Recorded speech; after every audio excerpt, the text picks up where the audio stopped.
Hola, hola, ¿qué tal? ¿Cómo les va? Bienvenidos a Todo Tiene un Porqué. Hoy tenemos varias preguntas. Arrancamos con 3. La primera tiene que ver con la Casa Rosada. ¿Por qué es rosada? Hay varias teorías, pero acá te damos la posta. Después vamos a hablar de los suspiros. ¿Por qué suspiramos? ¿Es una necesidad fisiológica? ¿Tiene que ver con nuestras emociones? Lo vamos a hablar. Y finalmente vamos a meternos con los huevos. Huevos blancos, huevos marrones, son lo mismo, son iguales y vamos a experimentar. Sé que han traído cada uno de ustedes alguna cosita que tiene que ver justamente con ello, así que creo que va a ser un programa entretenido. ¿Cómo les va? ¿Todo bien? Bien, muy bien. Con muchos temas hoy. Me encanta. Sí, estuve dando vueltas, les traigo una nota muy ¿Te interesante ajusta acerca de mucho los el pañuelo? No, estás bien. ¿Podés respirar? Yo la noto estoy como bien. que está como tensa, ¿no? No, estoy bien, muy bien, muy bien. Perfecto, Sí. bueno, me encanta, me encanta. Vamos a arrancar con Connie, porque la primera pregunta, como tenemos varios, hay que ir rapidito. La Casa Rosada. ¿Por qué es rosada? Fui a ver a Felipe Pigna, historiador, justamente para preguntarle esto, ¿por qué la casa de gobierno es rosa?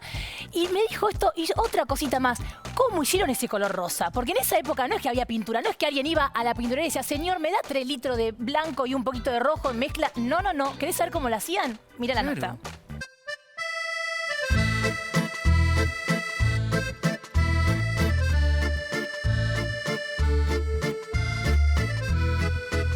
¿Por qué nuestra casa de gobierno es rosada? Vamos a hablar con un historiador para que nos cuente todo al respecto.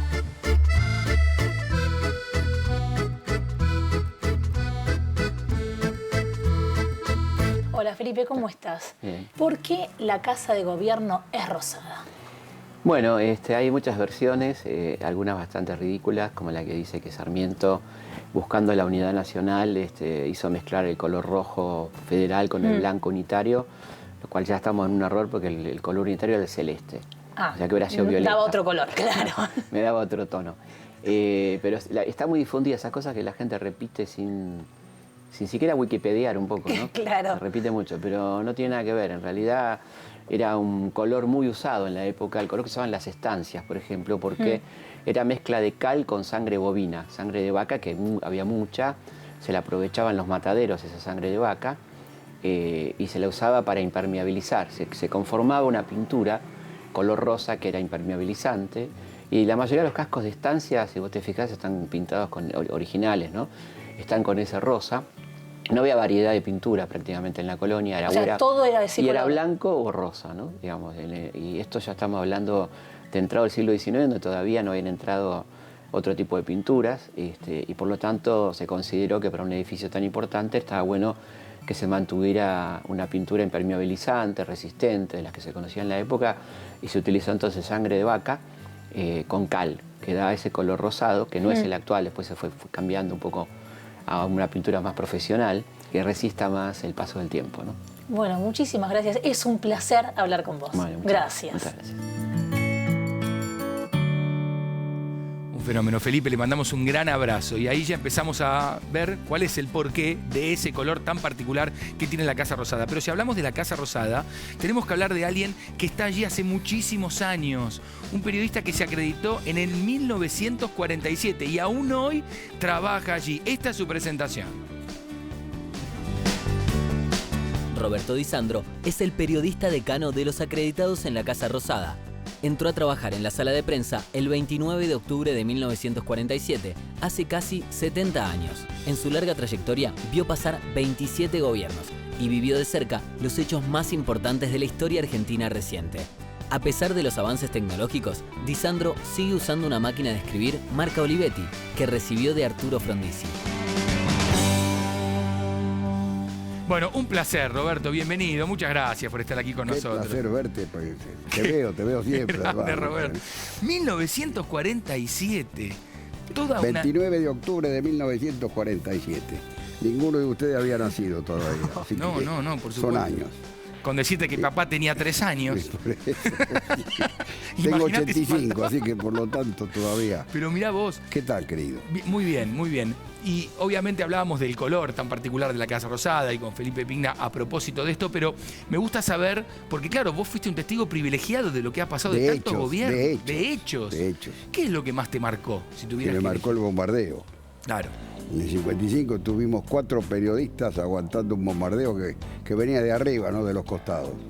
Sila Almonací, Willy Knapp, el que habla y otro más y el hermano de Almonacid.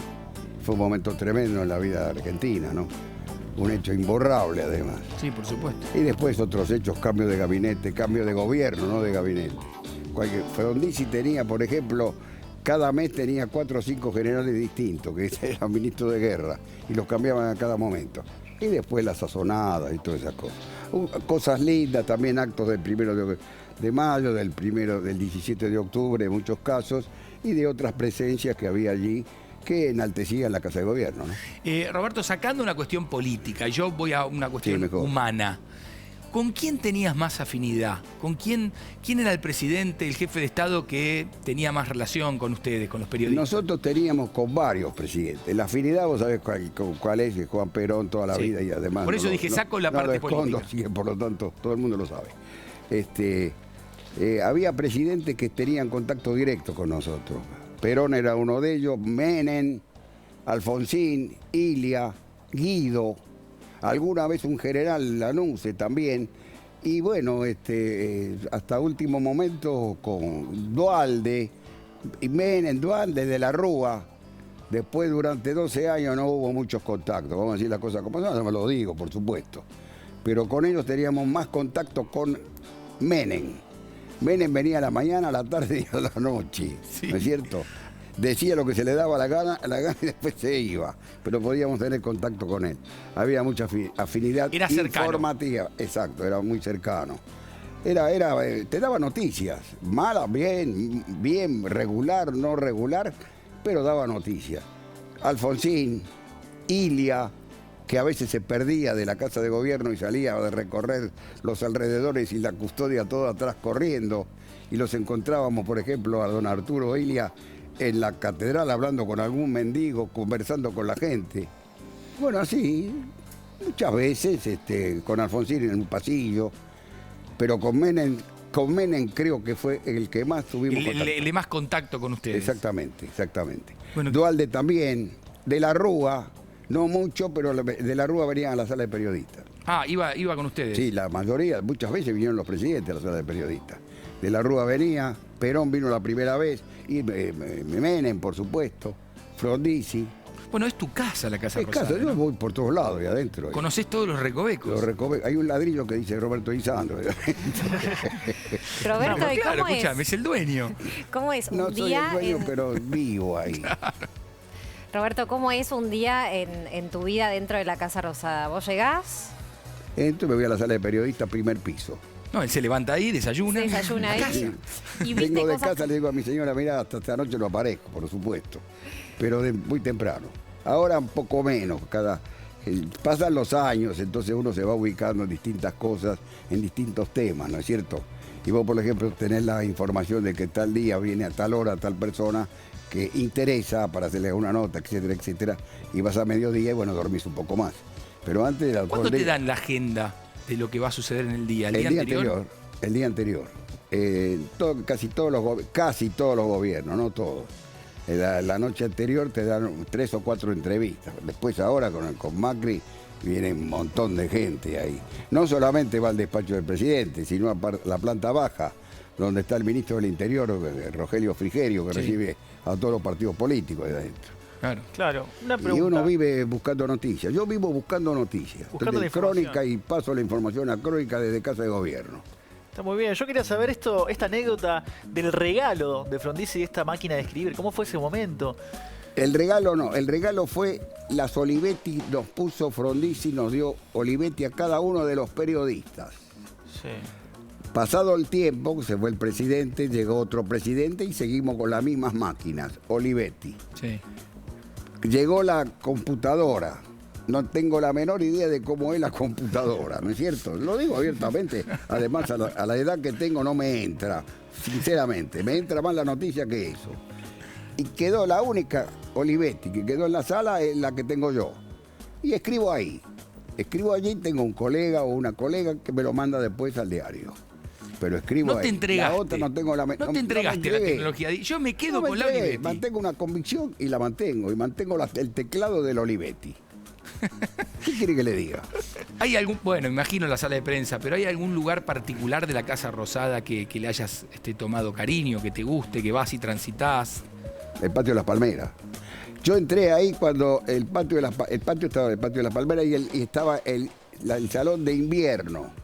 El salón de invierno es donde en los últimos años pusieron el patio de los funcionarios y ¿cómo se llama?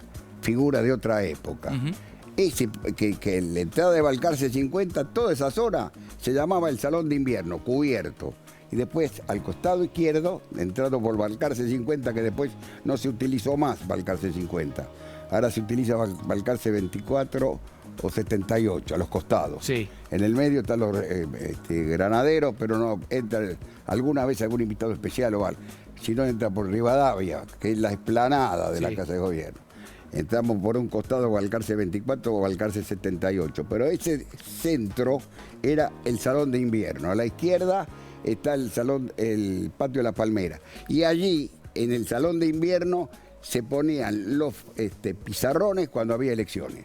Y venían todos ahí los partidos políticos, porque está el Ministerio del Interior ahí, a escuchar las informaciones de los números. Los números que eran los votos, ¿no? Claro, obvio. Obvio. Claro. ¿Sufrió muchos cambios la Casa Rosada en estos años? Bueno, ahora cambió bastante, cambió el cambio de entrada, todo más o menos parecido, con algunos arreglos, algunos ingresos de sillones, etcétera, etcétera. Pero cambió el comedor, es un comedor bastante interesante donde se puede ir a comer. Algún día te voy a invitar. Me encantaría. Y a usted también. Por favor, nos encantaría. Y después tenemos que habían puesto un pasillo en el primer piso donde estaba la presidencia, porque la sala de periodistas, cuando yo fui, siempre estuvo en el mismo lugar, pero 3 años antes había estado en la planta baja. Y alguien autorizó a que estuviera en el primer piso la sala de periodistas. ¿Por qué? Porque tiene que estar al mismo nivel del presidente de la República. Es decir, el periodismo no es que sea la misma o parangonándola con un presidente, pero tiene que estar en el primer piso. Se puso en el primer piso y ahí quedó permanente. ¿Nadie la quiso sacar del primer piso? No, algunas veces sí.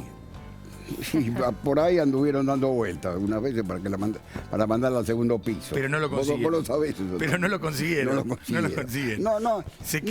No era el cambio. Perfecto. Quedó en el mismo lugar. Y en el segundo piso hay una sala de conferencias. Ahí pusieron una sala de conferencia nueva. Había una sala de situación que desapareció en el pasillo que va a la presidencia de la Nación. ¿Qué era la sala de situación? Lo habían puesto los militares para hacer los mapas, qué sé yo, no sé para qué la guerra sería, qué sé yo. Bueno, hubo una guerra lamentable, ¿no? Pero lo habían hecho tipo militar eso. ¿Cómo era? Y ahí hacía las conferencias de prensa, después Frondizi. ¿Cómo era? Porque claro, hablamos de los gobiernos democráticos, pero ¿cómo fue la dictadura y la Casa Rosada? Y no, la información era difícil.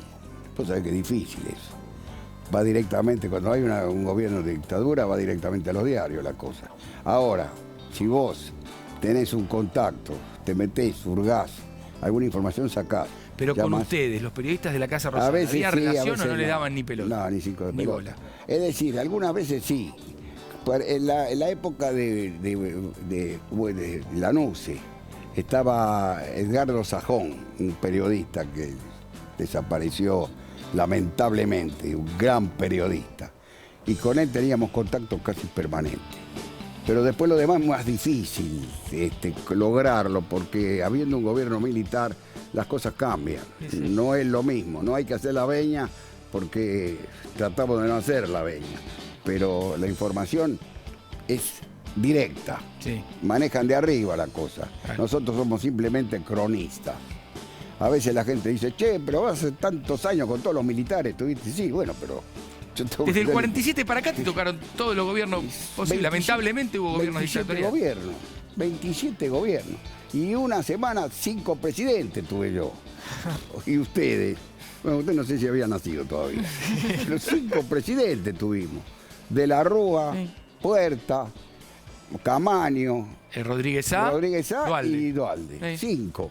No, fue terrible. Sí, habían nacido todos, son tan pibes. ¿Lo creen ustedes? Sí, ¿no? Sí, lo vimos, sí. Claro que sí. ¿Qué le decís a los jóvenes, no? A los jóvenes, sobre todo los periodistas que van y se acreditan en Casa Rosada. Que busquen ¿no? la información y la confirmen. no larguen las cosas así nomás. La información hay que confirmarla. Vos lo sabés eso Hay también. que chequearlo. Hay que chequearlo. Hay que chequearlo, confirmarlo para que no escrachar así nomás. No se debe escrachar así nomás, porque no escracha a una persona, escracha a todo un sector, toda una familia, amigos y qué sé yo. Si es cierta, vos lo sabés bien. Si es una información que es desmentida, el desmentido es chiquitito así. Sí, obvio. Y lo otro muy grande, muy amplio. Y les digo que hay mucha gente joven en la Casa de Gobierno ahora. Son bárbaros, se meten por todos lados, no lo dejan pasar mucho, pero ahora se amplió. Ahora hay mayores. ¿Cuántos son? ¿Cuántos periodistas acreditados 35, 40. Bien. Con los de afuera debe haber 100 y pico, pero adentro los estables están entre 35 y 40. Bien. Y nos llevamos bien ahí. Pero vos sos el más antiguo. Tengo 70 años ahí. Estaba el gordo Bernardo González, que tiene 40, está con 45 Jorge Sánchez Parra, Raúl Berneri, y después los demás tienen pocos años, no son muchos. Susana Grassi, que se rejubiló, tenía como 30 y pico de años. Ahora te digo, Roberto, empezaste muy joven ahí. Empecé a los 14 años. 14 Estaba en años. Telan. Empecé en la agencia Telan en 1946 yo. Y al año me mandaron a Casa de Gobierno. Un pibe. Llevaba papeles, llevaba información y me convertí en el reportero. Teléfono. Pasar la información por teléfono, nada de escribir ni nada por el estilo. Y después con el tiempo ya me senté para escribir, escribí alguna crónica y así fui ascendiendo, creo, no sé, por lo menos siempre busco la noticia. Y el que busca la noticia, el cronista que busca la noticia, está para estar en Digamos, un lugar acreditado. ¿Fuiste aprendiendo el oficio trabajándolo? Leyendo mucho. Sí. Leyendo mucho y informándome de maestros, como Luis Clur, por ejemplo, Sí. un maestro de maestros, Mario Gavilán y otros más, Sila Almonací, Aulio Almonací, Luis Clur, Negro Canal 13, Pacheco, por Osvaldo ejemplo, Piñero. y Gavilán en Crónica. Exactamente. Y que Héctor Ricardo García, También. hombre de la época mía, de hace Sí, 50, claro. 60 años que estoy en Crónica, además. ¿Callaste cosas? A veces escribí un libro que se llama A mí no me lo contaron, donde escribo anécdotas que aparecen algunas cositas que son entendibles para decir cómo era la época de callarse la boca. Época de los militares o de la dictadura era muy difícil Sí. la cosa, no era fácil. A veces tuve una reacción en 1976, 74, cuando primero en el 76 hice un comentario muy grosero de el que fue presidente Videla, el dictador, y me silenciaron 8 meses en Canal 11, no pude salir al aire porque había dicho que la había echado a Isabel Martínez de Perón. Hice un comentario que parece que no le gustó, bueno, pero no me echaron. Me mantuvieron sin salir al aire ni nada por el estilo. Los demás momentos que pasé, bueno, los pasé. Pasaba la información y después los comentarios, porque el periodista que está en Casa de Gobierno o está en algún lugar de acreditado, Germán, es el que tiene que informar. Claro. Después que informaste, te sentás conmigo y hablamos de todo, te hago todos los comentarios que quieras. Pero primero la información. Y la información que daban en la época de la dictadura era chiquitita. No, pero ¿sabes qué? Además te preguntaba si callaste algo. No hablaba de la dictadura, yo ya en gobiernos democráticos, y a no. partir de la relación que vos generás No, nunca y de me la cayeron. confianza, No, sí, digo, por ahí claro, decís, sí. y esto no, por ahí no lo cuento, porque por ahí nos genera un daño. No, un momentito. Buena pregunta. Si te piden, Claro. bueno, no digas, si vos tenés la fuente, Tenés que una tenés relación. una fuente, claro. Entonces te callás la Esto boca. no lo porque- digas. No lo digas porque me comprometés o comprometés, pero vos tenés la información. Te callás la boca, pero vos tenés la información. Hay que morderse los labios, ¿no? Sí, te mordés, digo. Mirá, me dieron una información una vez de que me iban a anunciar, cuando iban a entregarle el cadáver de Eva Perón a Perón en España. Tenía la hora, todo tenía. Me dijeron, pues te callás la boca hasta mañana. Si no te callás la boca, te echamos de acá. Y me tuve que callar la boca, pero al día siguiente le dije a la persona, ¿lo puedo tirar? Sí. Ahora sí. Entonces, Ahí está. y bueno, el periodista o se juega a ser periodista leal a la información y a quien le da la información para no escracharlo, o bueno, si no, que haga lo que quiera. Bien. Roberto, ha sido un placer tenerte para charlar. Hay aunque sea muchas un cosas más ratito. para Pero que conversar. podemos hacer 3 programas. 3 programas. Después Pero tenemos que hablar de anécdotas puntuales, y así como en el libro. Contar Perón algunas era de cosas. Boca. ¿Cómo? ¿No era hincha de Racing, Perón? Perón era de hincha de Boca. Mira. Mira. Te lo digo a vos, Vos que sabés vos que te el otro gusta día mucho el estuve con deporte. San Filipo, Bueno. que hablábamos, San Filipo tenía relación con Perón, lo había ido a visitar, y en un momento, en una nota que le hacen a San Filipo, en el año 72 creo que fue, bueno, no me acuerdo, pero lo había ido a ver, y cuando sale le preguntan a San Filipo, ¿pero Perón es hincha de quién? Es hincha de todo, dijo San Filipo. Ah, no, sí. Tiene razón, no. Es tiene hincha de razón. todo. Es hincha de todo, pero en lo íntimo, les digo, yo le hice notas. Y claro. Iba Boyé, Mourinho, un gran jugador Sí, de que Boca. tenía Boca, que jugó en Banfield, Pesia, lo iban a ver y Perón les decía cómo tenían que hacer los contratos. Mirá. Los asesoraba financieramente, Sí, señor. económicamente, Sí, cómo señor. tenían que discutir los y números. además era socio honorario del Club Atlético Tigre, porque iba a ser esgrima Esgrima. con Félix Galíndez, los 2 hermanos. Mirá vos. ¿Qué más? ¿Qué más? De ¿Qué todo. más? ¿Qué más? Pero te digo, es para hacer 3 programas. Menem, Con- River. Sí, Te hablé de fútbol porque a vos te gusta mucho el fútbol. Sí, bueno, hoy lo tenés a Macri también, fue presidente de No, es Boca. hincha de Boca. Habló en chino allá cuando después del partido con River. Parece que hubo un vocabulario chino que no tenés Sí, idea. estaba insultando por todos lados. Ahora lo... Está en todos Sí, lados. sí, sí, Yo por también, ¿eh? Yo también. ¿Vos también? Sí, no en chino, en japonés, en todos lados. Se calentó como Sin lo... no tienen vergüenza. Después vamos a hablar de eso. Roberto, yo te quiero agradecer una vez más No, por a haber vos, venido a hoy. vos, Un a vos. placer tenerte acá. A vos. Un placer. El placer es mío. Gracias a todos. ¿sí? Bueno, y nos vamos a meter en otro tema. Hoy dijimos, hay varios por qué. Y en este caso tiene que ver con los suspiros. Y queremos empezar, introducir el tema con los chicos. En esta sección que tenemos verdades no tan pequeñas. La vemos. Cuando suspiras, te hace bien. Porque nos gusta algo y entonces es como, ay, qué lindo. Porque estamos nerviosos. Cuando necesitamos aire. Porque de vez en cuando necesitamos tipo una respiración más a fondo. Vemos algo lindo o algo feo, estamos cansados o nos sentimos mal, como que hacemos así, largamos todo. Como que nos descargamos cuando suspiramos. Para tener paciencia y para tener aire, porque hablo muy rápido. Porque es como que tengo mucho aire y hago... Tipo, yo hago eso inconscientemente. No es que me doy cuenta cuando lo hago.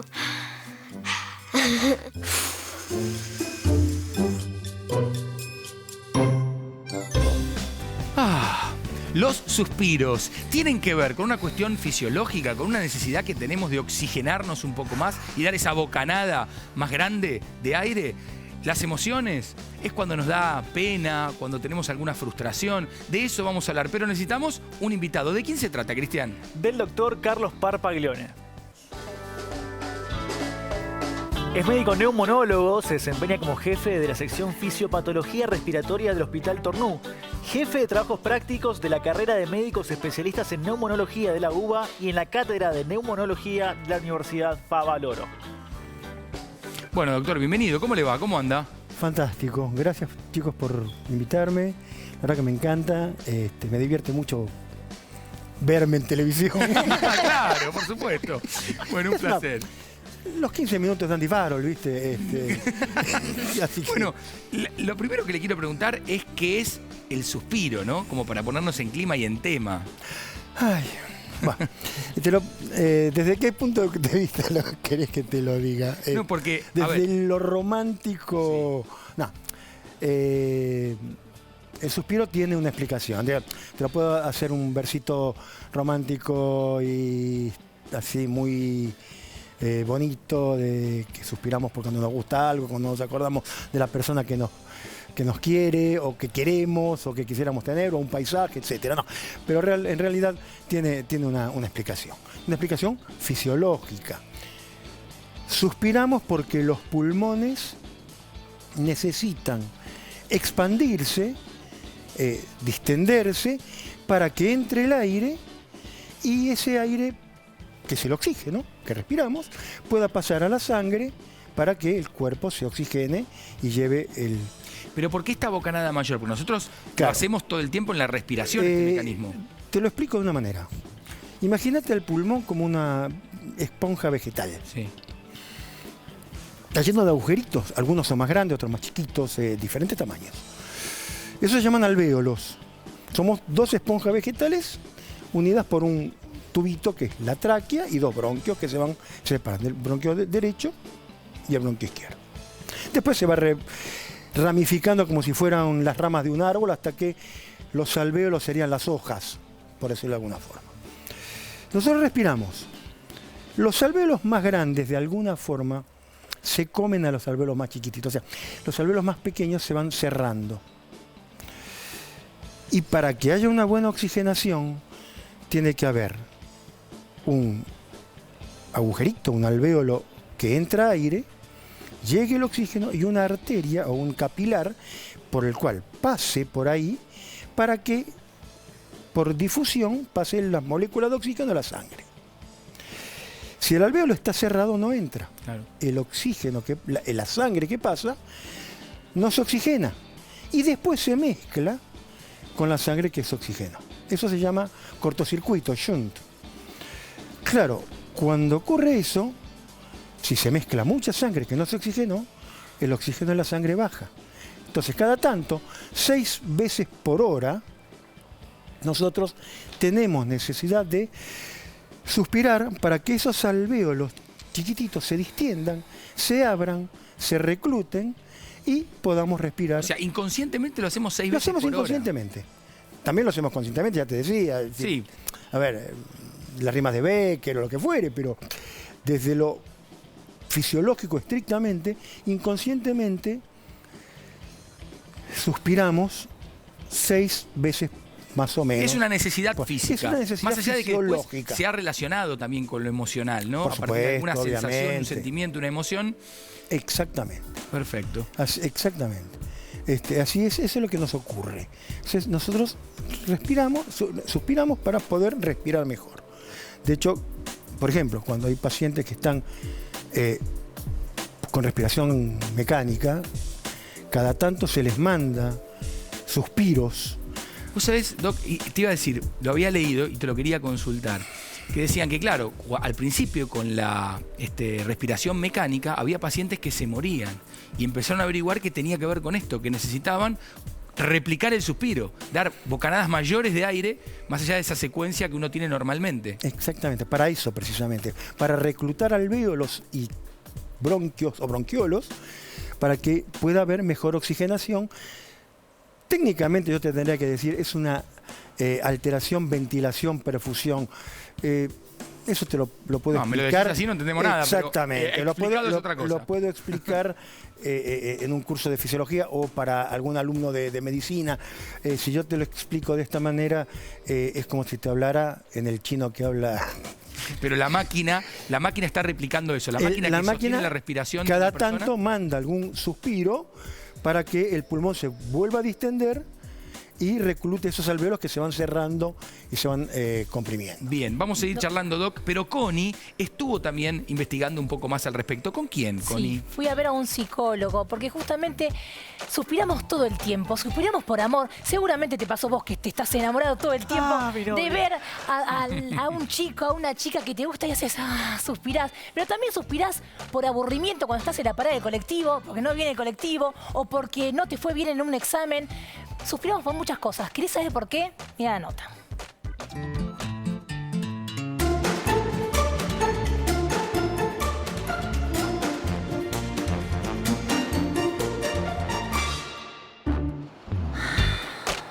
No puedo dejar de suspirar y no sé por qué. Por eso vine a ver a una especialista para que me lo diga. Doctor, ¿por qué suspiramos? Suspiro es una respuesta refleja normal de nuestro organismo que ocurre frecuentemente, aproximadamente cada 5 minutos producimos un suspiro sin darnos cuenta. Es una respuesta controlada por nuestro sistema nervioso autónomo, del cual no tenemos nosotros control voluntario y que tiene la función principal de tipo respiratorio de normalizar nuestro ritmo respiratorio y aumentar el caudal de inspiración. ¿Sí? Un suspiro es como una respiración más prolongada que permite incorporar más oxígeno en determinado momento. Pero a ello se le suma que es una respuesta que varía con ciertas situaciones emocionales, así como lo sentimos o lo vemos en la vida cotidiana. Generalmente las personas tendemos a percibir relación entre el suspiro y cómo nos sentimos. Así entonces sentimos que suspiramos cuando estamos nerviosos o al contrario, cuando sentimos alivio. En los dos casos, efectivamente, los suspiros tienen una cierta relación con nuestros estados de emoción y sirven también para producir un estado de relajación. Ahora, es muy común cuando uno tiene, por ejemplo, enfrente a alguien que le gusta, suspirar por amor. ¿Por qué sucede esto? Bueno, esto es interesante. La mayoría de nuestras emociones derivan de un origen de tipo evolutivo. ¿Qué quiere decir esto? Nuestro cerebro se fue desarrollando para dar respuestas al ambiente. O sea, que nuestras emociones más básicas, como el miedo, ¿sí? La sorpresa, el asco, tenían que ver con responder rápidamente a situaciones del ambiente y poder salir airoso de eso. En este caso, vemos como el suspiro nos sirve para regular emociones o para regular cansancio o normalizar la respiración. Pero conforme que nuestro cerebro se fue desarrollando cada vez más y nuestra especie se fue volviendo más social, las emociones de esa respuesta automática pasaron a ser cada vez instrumentos de comunicación. Con lo cual, lo que sentimos es importante que lo noten los demás. Justamente estaba pensando cuando, por ejemplo, uno está en el supermercado haciendo una cola y hay gente y tenés que estar esperando y empezás a hacer como ese suspiro que decís, hay una emoción, pero también hay una, como mirás a la otra persona y una cosa de comunicar con el suspiro. Exacto. Las dos cosas ocurren simultáneamente. El suspiro en esas situaciones tiene que ver con una situación de estrés menor. Hacer una cola nos produce impaciencia, tal vez estamos apurados o simplemente no queremos esperar y eso genera un estado de tensión emocional. Luego, a veces, la misma reacción sirve, nuestro cerebro se vale de esa misma reacción que utiliza para calmarse, para comunicar apuro, fastidio, impaciencia y que los otros lo noten. Bueno, muchas gracias, Fernando. Un gusto. En Todo tiene un porqué aprendimos un poco más sobre los suspiros. Bueno, recién ahí mezclábamos un poco las dos explicaciones, ¿no? Una cuestión fisiológica y física y también con la parte emocional. Le pregunto al Doc, ¿los animales suspiran? Sí. Necesitan las mismas bocanadas de aire. Necesitan la misma bocanada de oxígeno. Los animales que viven... Sí, por supuesto, sí, obviamente. No, por supuesto. También lo necesitan. Y me decía algo recién, mientras estábamos observando la nota, que me pareció interesante, que tiene que ver con lo que ocurre mientras dormimos. Que hay momentos que dejamos de respirar. Sí. 5 veces por hora, normalmente, dejamos de respirar. Pero que... Aclaremos. Dejamos de respirar muy poquito tiempo, no más de 10 a 20 segundos, y esa cantidad de 5 horas. Cuando vos dejás de respirar más veces, más de 10 veces por hora, y además esas apneas, eso se llama, dejar de respirar se llama apnea. Sí. Esas apneas son más prolongadas. Ahí ya es patológico. Entonces ocurre lo que se denomina síndrome de apnea del sueño. Que eso sí ya puede ser más peligroso y hay que tratarlo. Eso hay que tratarlo. Sí. La gente consulta habitualmente porque ronca. Es decir, en realidad lo mandan. Bueno. El que ronca no se da cuenta, no se entera. Entonces, vengo porque mi mujer, vengo porque mi esposo dice que ronco. Entonces, bueno, uno le hace una serie de preguntas, eso se llama escala de Epworth, la cantidad de preguntas, si se duerme en el colectivo, si se duerme cuando maneja y para en los semáforos, si se duerme leyendo o viendo televisión o yendo al cine o después de comer, etc. Una cantidad de cosas. Entonces, eso se hace una escala, sale un número y si ese número es mayor de 12 o 14, se piensa que ese paciente puede tener apneas de sueño. Entonces, ¿qué se hace? Un estudio que se llama polisomnografía. El paciente se va a dormir a un lugar preparado para eso. No solamente lo hemos visto, sino que lo ha hecho mi compañero Cristian. Se ha sometido a esa polisomnografía y arrojó muy buenos resultados. ¿Verdad? Obvio. El tipo duerme, no es una No, momia. duermo tranquilo, se no me Doc, una pregunta con respecto a no respirar. ¿Para qué sirve, digamos, cuando no es patológico? ¿Para qué sirve no respirar? No deja de respirar fisiológicamente también. O sea, es como... No hay un motivo. No hay motivo. En realidad, dejar de respirar no es saludable. Y sobre todo si dejas de respirar prolongadamente. No es compatible con la vida dejar de respirar. A menos que hagas una apnea para estar haciendo buceo buzo, o alguna cosa de esas, ¿no es cierto? Pero no es saludable. Pero uno deja ese momentito, como que descansar el centro respiratorio, esas 5 veces por hora habitualmente, que lo hace en forma normal. Ya te repito, cuando pasa eso, después va de síndrome de apneas leve a severos o muy severos, ¿no es cierto? Es decir, eso depende de la cantidad de apneas y la calidad, que es el tiempo. Nosotros tenemos pacientes a veces que dejan de respirar 1 minuto, 1 minuto y medio.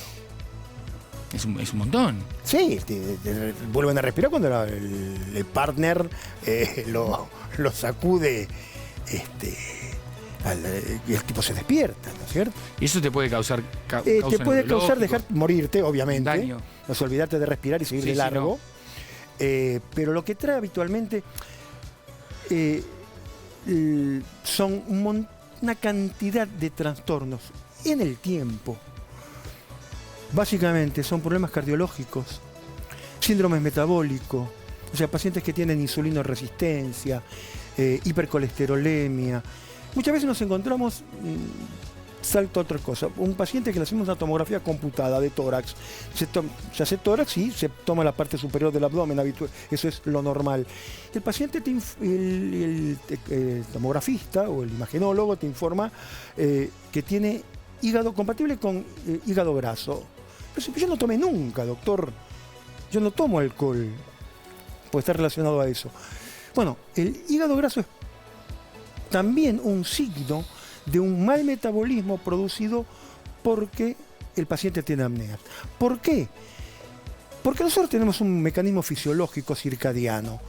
Dormimos y producimos una determinada cantidad de sustancias.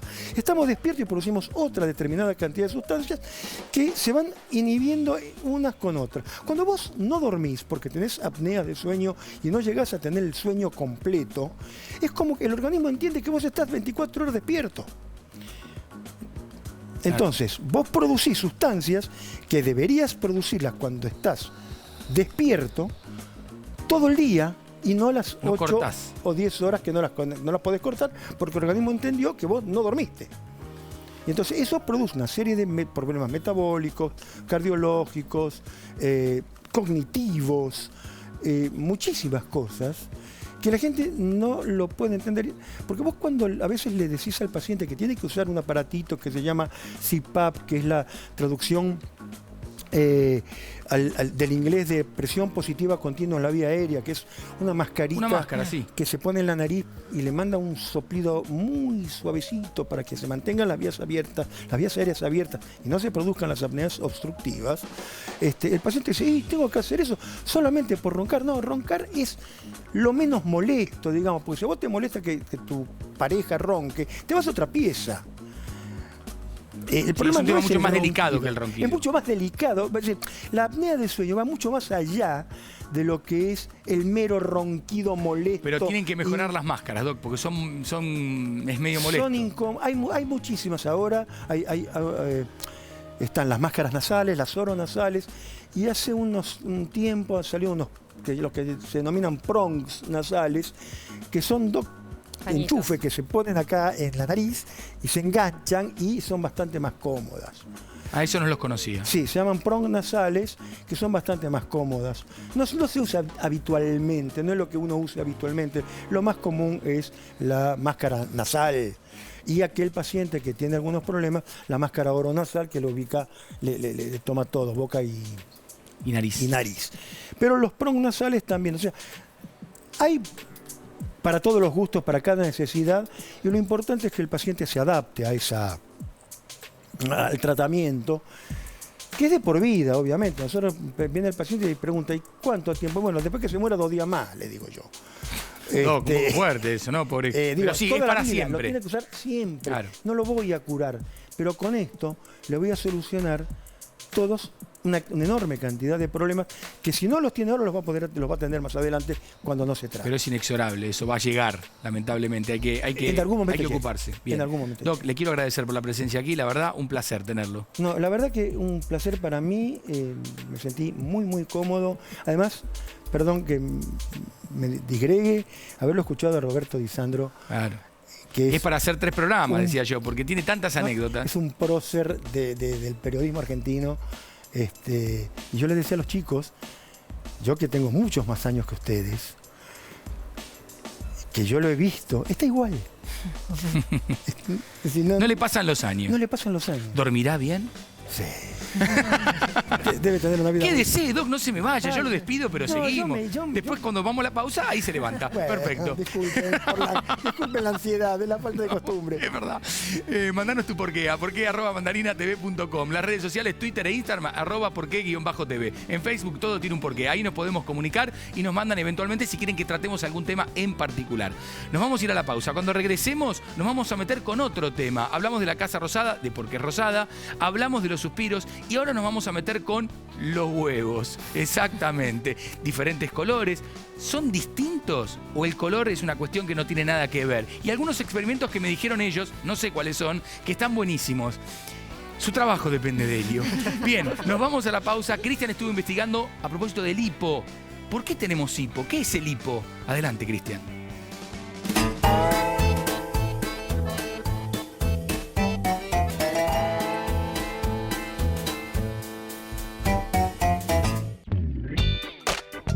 ¿Por qué tenemos hipo? Cuando respiramos hay involucrados una gran cantidad de músculos. Uno de los principales protagonistas es el diafragma. Cuando el diafragma se contrae, el movimiento de varios músculos hace que la cavidad torácica se expanda, la presión disminuya y el aire entre a los pulmones. Por el contrario, cuando el diafragma se relaja y adopta su posición normal, los pulmones se contraen y exhalamos el aire. El encargado de controlar los movimientos del diafragma es el nervio frénico y casi siempre lo hace a la perfección. Pero a veces el diafragma y los demás músculos inspiratorios sufren una fuerte e inesperada contracción en el momento de la inspiración.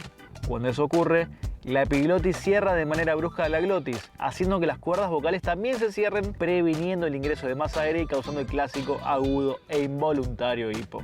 El hipo puede desencadenarse por comer mucho o rápido, reír, tragar aire, alimentos demasiado picantes, fríos o calientes, exceso de gaseosas, tabaco, alcohol o por estrés.